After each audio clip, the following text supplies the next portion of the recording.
biggest challenge for funding oil and gas projects in Africa is actually the energy transition itself and the way that funding sources are drying up because they're not looking to invest in oil and gas projects outside of their core countries, which is a real shame because actually Africa needs to have access to energy as the first part of their transition, and that access to energy will need external finance.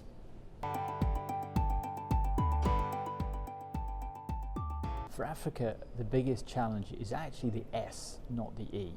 So Africa produces around about 2 to 3% of the carbon dioxide emissions in the globe today. But the big challenge is the lack of access to energy. And that, from an ESG perspective, is S.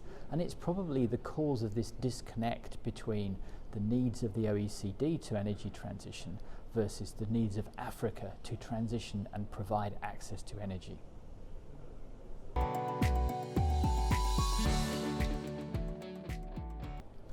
Unfortunately, when a project or a person emits into the atmosphere, those emissions have no visibility of boundaries of countries, of continents. They just go wherever the wind takes them. So the reality is, when you look at developing worlds that need to grow their GDPs, they are going to emit more. The challenge is helping them to emit at a lower intensity. But what it ultimately means is that the developed economies need to cut further to allow the developing economies to grow their emissions and actually increase their access to energy.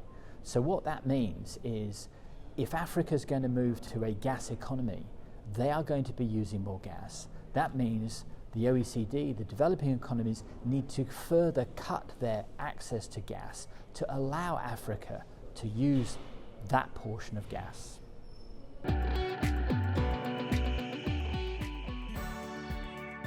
I think the energy transition creates a lot of opportunity in Africa for a variety of companies. What we're starting to see is the larger companies, especially the international oil companies, pulling back from that space and creating opportunities for other companies. The real challenge that comes with difficulty in accessing finance is how is the best way to access that finance and what companies are best to do it. And I personally believe that for Africa, this is a real opportunity for indigenous companies like Sahara to take a role and actually build their indigenous capabilities. And the reason for that is quite simple. Number one, when you've got an indigenous company, the needs of the company are much more aligned with the communities that they come from. When you've got an international company coming on, they have to actually think about what do we do with those communities. Whereas actually indigenous companies come from those communities and should be much better aligned in terms of doing things in the right way for those companies. I also think that that should give them a much better access to finance because you've got a much more holistic perspective of doing everything right, not just the E, not just the S, but also the G, and putting it together in one package that makes much more sense for everybody.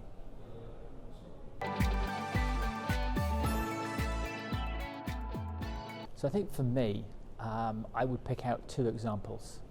When I joined Sahara a couple of years ago, I had the privilege of actually visiting the Egbing power plant.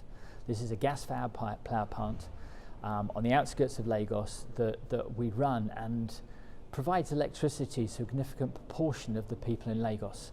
This is exactly the direction that Africa has to be moving in order to align itself with the energy transition. The other thing I would say is our activity in terms of providing LPG and access to LPG through our trading business. So we're investing in LPG vessels, and LPG is a very simple but clean way of providing energy for things like cooking and heating that is easily accessible to people. It doesn't need a grid, it doesn't need pipelines, it's just a bottle. So in reality, that also fits into the energy transition.